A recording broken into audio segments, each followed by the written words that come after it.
ฮัลโหลสบายดีทุกคน มื้อนี้แม่บ้านจะมาบอกสูตรวิธีเฮ็ดยำสลัดแบบลาวๆกินเอง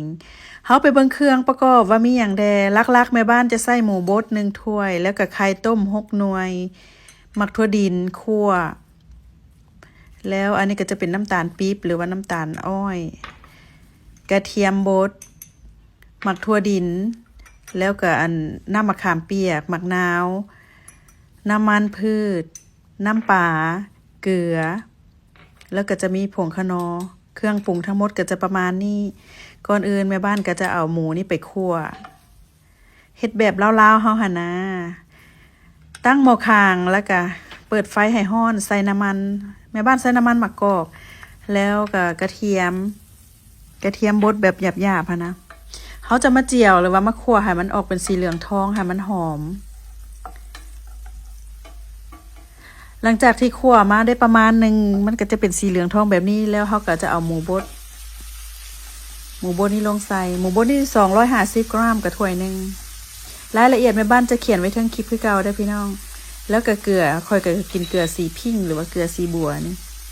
ผงคะนออันนี้ก็จะเป็นน้ำตาลปี๊บหรือว่าน้ำตาลอ้อยประมาณ2 บวงตักกินแล้วหลังจากนั้นเขาก็ใส่พริกไทยเพื่อความหอมเขาก็จะคั่วไปให้มันสุกจนให้มันสุกพุ่นละคันถ้าว่าผู้ใดบ่กินหมูเขาสามารถใส่ไก่แทนได้เด้อใส่ไก่หรือว่าใส่สิ้นงัวแทนได้หลังจากนั้นก็จะเอาไข่เอามอนไข่นี่นะไข่สีเหลืองนี่6หน่วยเอาแต่มอนมันเด้อเอาแต่ เอาแต่ในสีเหลืองค่ะนี่เขาก็จะมาคั่วป่นกับซีนหมูนี่สูตรของแม่บ้านนี่รสชาติออกมาแบบว่าจะส้มหวานค่อยจะใส่น้ำมะขามเปียกนี่นะหลายก้อนน้ำมะนาว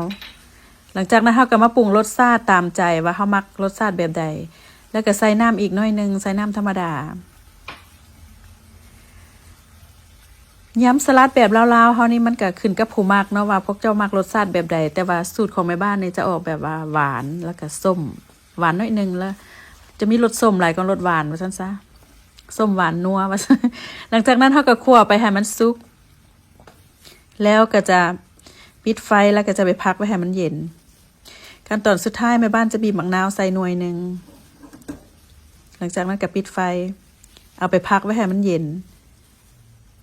บ่ได้ยากได้ซาได้ยำสลัดแบบบ้านเฮานะง่ายๆพี่น้องแต่ออกมารสชาติออกมาค่ะพ่อว่าแซ่บเดี๋ยวหลังจากนั้นเฮาก็ซีมเอาว่ารสชาติเฮามักแบบใดอันนี้จะเป็นส่วนน้ำสลัดเนาะจะเอาไปพักไว้ให้มันเย็นแล้วก็มาเบิ่งกันอีกเนาะ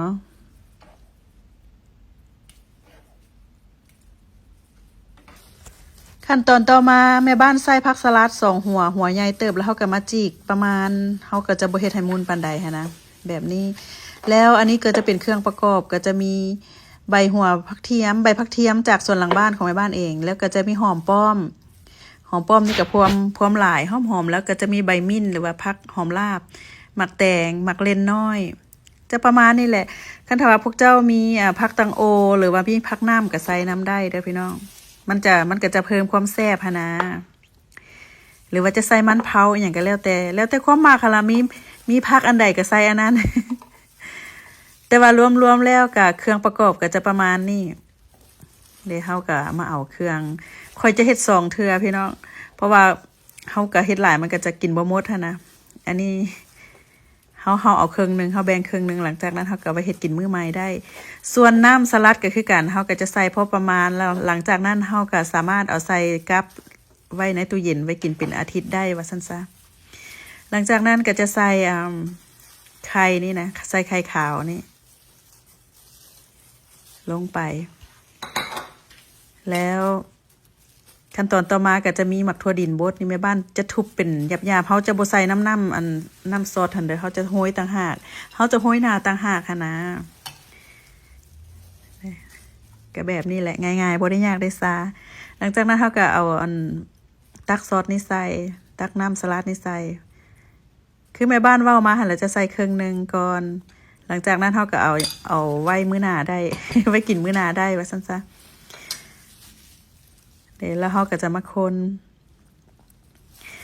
เขาเพียงแต่ซาวๆซื่อเด้อพี่น้องเขาจะบ่คนแบบว่าพิลึกขนาดเพราะว่า สลัดนี่มันก็จะยุบหรือว่าจะยอบไว้ สูตรและปริมาณต่างๆแม่บ้านจะเขียนไว้เทิงคลิปคือเก่าแล้วก็สูตรของแม่บ้านนี่ครับพ้องว่าจะพอดีพี่น้องเอ๋ยแล้วเราได้บ่ได้ยากได้ซายำสลัดสูตรบ้านๆง่ายๆบัดนี้ก็เอาไปจัดใส่จานพร้อมเสิร์ฟได้